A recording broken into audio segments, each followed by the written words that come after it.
ഇന്ന് ആദിലിന് ക്ലാസ് ഇല്ലാത്തത് കൊണ്ട് തന്നെ വാപ്പ ആദിലിനെയും കൊണ്ടുപോയി മരച്ചീനി വാങ്ങിക്കൊണ്ടു വന്നു. നമ്മൾ ഒരു മരച്ചീനി മാറ്റി വെച്ചിട്ട് ബാക്കി അവിക്കാനായിട്ട് എടുത്തു. അപ്പോൾ അവിച്ചതും കരുവാട് വറുത്തതുമാണ്. അപ്പോൾ അടുപ്പ് കത്തിക്കാൻ വലിയ പാടായിരുന്നു കേട്ടോ. മഴയൊക്കെ നനഞ്ഞു കിടന്നതുകൊണ്ട് വളരെ കഷ്ടപ്പെട്ട് നമ്മളതിനെ കത്തിച്ചെടുത്തു. പക്ഷേ അത് കഴിഞ്ഞിട്ട് കരുവാട് തോലെല്ലാം ഉരിച്ച് അടിപൊളിയാക്കി മഞ്ഞപ്പൊടി മുളക് പൊടിയൊക്കെ തേച്ച് നല്ല വറുക്കാനായിട്ട് വെച്ചു.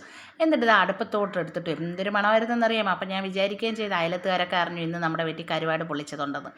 അങ്ങനെ അതെല്ലാം കഴിഞ്ഞിട്ട് ഞാനൊരു ഉള്ളിയും മുളകും ഒക്കെ ഇട്ടൊരു ചമ്മന്തി ഉണ്ടാക്കി കരുവാടും എടുത്ത് വെച്ചു.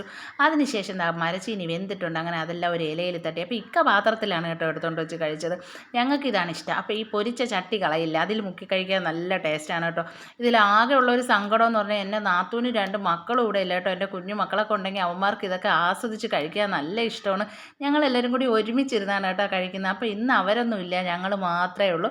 അങ്ങനെ ഞങ്ങൾ ഇതെല്ലാം കഴിച്ച് തീർത്തു. അപ്പോൾ എല്ലാവർക്കും ഇഷ്ടപ്പെട്ടെങ്കിൽ ലൈക്ക് ചെയ്യുക, സബ്സ്ക്രൈബ് ചെയ്യുക, കമൻറ്റ് ചെയ്യുക. Bye bye.